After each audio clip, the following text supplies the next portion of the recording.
Hi everyone, and welcome back to our daily news roundup. Today we have a packed lineup of latest stories from around the world, so let's dive right in.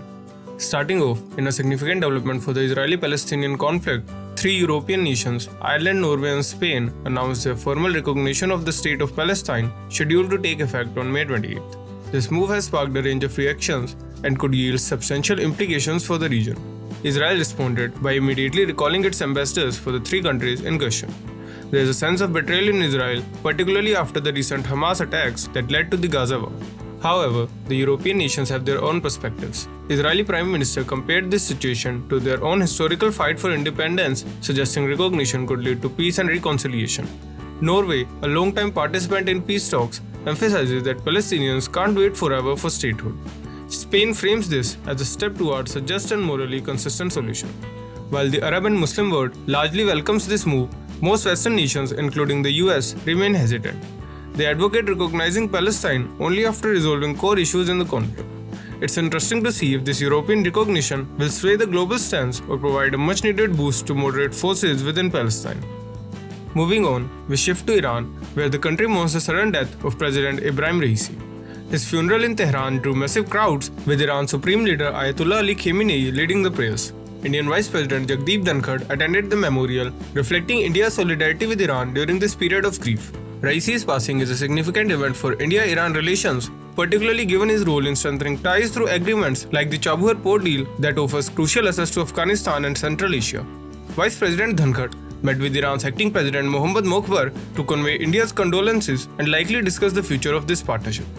Raisi's leadership was instrumental in maintaining and advancing these relations, particularly against the backdrop of US sanctions on Iranian oil. His death could potentially slow down progress, but the foundations laid during his term suggest a continued partnership based on mutual benefits and regional stability. Shifting gears to Europe, the UK is gearing up for a pivotal general election set for June 4. Prime Minister Rishi Sunak announced the election, framing it as a crucial decision point for the nation's future. Sunak used this announcement to highlight progress under his leadership, citing low inflation and a growing GDP. He stresses the election presents stark choices between either his plan for economic stability or an uncertain future with the opposition Labour Party. He highlighted key challenges facing UK, including technological competition with China, migration issues, and global conflicts. The Labour Party, led by Keir Starmer, who currently holds a lead in the polls, had criticized Sunak's lack of concrete plan.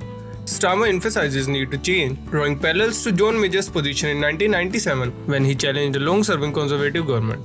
Parliament is set to be dissolved on May 30th by King Charles III, setting the stage for a highly anticipated and potentially transformative election. In another significant geopolitical development, Russia recently launched a satellite into low Earth orbit, raising concerns that it might be a counter-space weapon capable of attacking other satellites. This deployment coincides with the satellite sharing an orbit with a US government satellite, creating a tense situation. Pentagon spokesman Major General Pat Ryder confirmed that it is monitoring its situation closely and emphasized the US's readiness to protect its assets.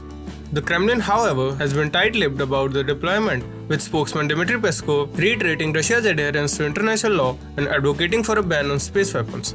This move follows Moscow's accusation that the US is attempting to weaponize space, particularly after the US voted a Russian motion for non-proliferation at the United Nations. This development adds a new layer of tension to the already complex relationship between the two nations, highlighting the growing importance of space in global security dynamics. Next, we turn to Southeast Asia, where Cambodia, Myanmar and Laos have become hotspots for organized financial crimes targeting Indian citizens. Recent reports reveal that nearly half of the financial fraud cases affecting Indians originate from these countries. In just the first 4 months of this year, Indians have lost over 1,776 crore rupees in over 89,000 cases. These scams often involve fake digital arrest records, stock market fraud, investment scams, and even romance schemes. The perpetrators frequently use web applications in Chinese, suggesting a possible link to China. Indian authorities are taking action with over 3 lakh suspicious bank accounts, nearly 600 fraudulent apps, and thousands of URLs have been blocked. Additionally, law enforcement has suspended a significant number of SIM cards and identified IMEI numbers linked to criminal activity. Social media platforms haven't been spared either, with over 3,400 WhatsApp groups suspected of facilitating these scams being taken down in the last 2 months. The surge in organized financial crime highlights the need of stronger international cooperation and more robust security measures to protect citizens from such fraudulent schemes. Moving on to some domestic news, the Election Commission has issued a critical directive to both the Bharatiya Janata Party and the Indian National Congress, emphasizing the importance of maintaining decorum and unity in their campaign speeches.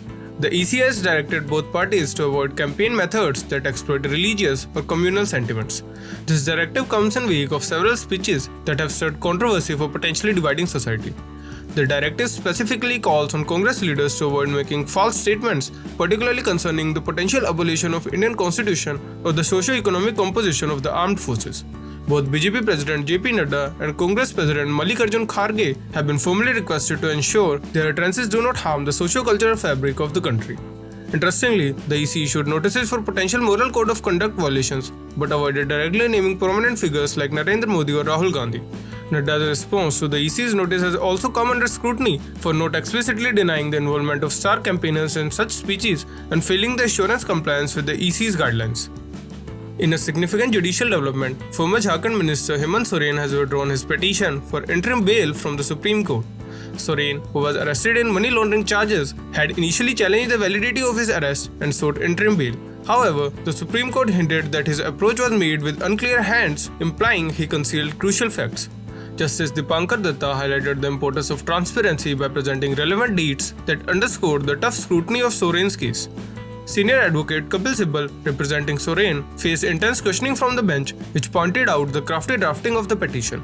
This concealed the fact that a special court had already taken notice of the charges against Soren as of April 4.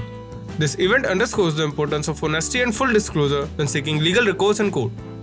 In a move that has sparked political controversy, the BJP's Delhi unit has called for the proper verification of women voters wearing burqas or face masks during polling.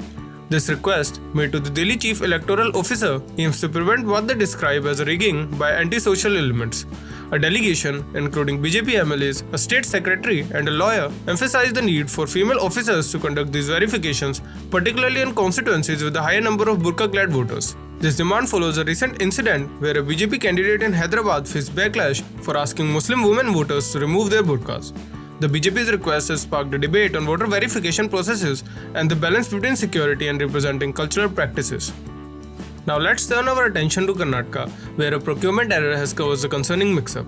Drugs labeled for Animal Husbandry Veterinary Sciences Department were distributed to Health Department hospitals for human use. Acquired 7 drugs, including nasal solutions and eye drops, with over 25% of the stock mislabeled. Upon discovery, the Health Minister quickly clarified that despite the AHVS logo, these drugs were not intended for animals, and KSM-SCL has recalled 70% of the distributed stock as a precautionary measure. This incident came to life when an official noticed the AHVS logo on the products and reported it. The supplying company, Pushkar Pharma Limited, acknowledged the logo misprint and proposed masking the labels. Despite this violation of the Drugs and Cosmetic Act of 1940, KSM-SCL allowed the masking of logos and imposed only a 1% penalty on the supplier. They justified this by stating that the products met Indian pharmacopoeia standards for human use, although the incident highlights the importance of firm quality control and transparent procurement process. Finally, we head to Kerala, where Governor Arif Muhammad Khan has rejected an ordinance for vote determination proposed by the LDF government. Citing the principles of the Moral Code of Conduct, the governor returned the executive order stating that he could only enact it with proper consent from the Election Commission of India. This incident comes ahead of the 2025 local body polls and follows a special cabinet meeting that proposed increasing the number of votes. The proposed Delimitation Commission, chaired by the State Election Commissioner, aimed to redraw boundaries based on the 2011 census. However, the leader of the opposition criticized the move, alleging it lacked bipartisan consensus and was politically motivated to benefit the ruling front. With the ordinance rejected, the government plans to introduce it as a bill in the next assembly session, setting the stage for potential political tension with the UDF opposition. And that wraps up our coverage of today's top headlines. Stay tuned for more updates and don't forget to like, share and subscribe to our channel. This is Chronicle Daily signing off.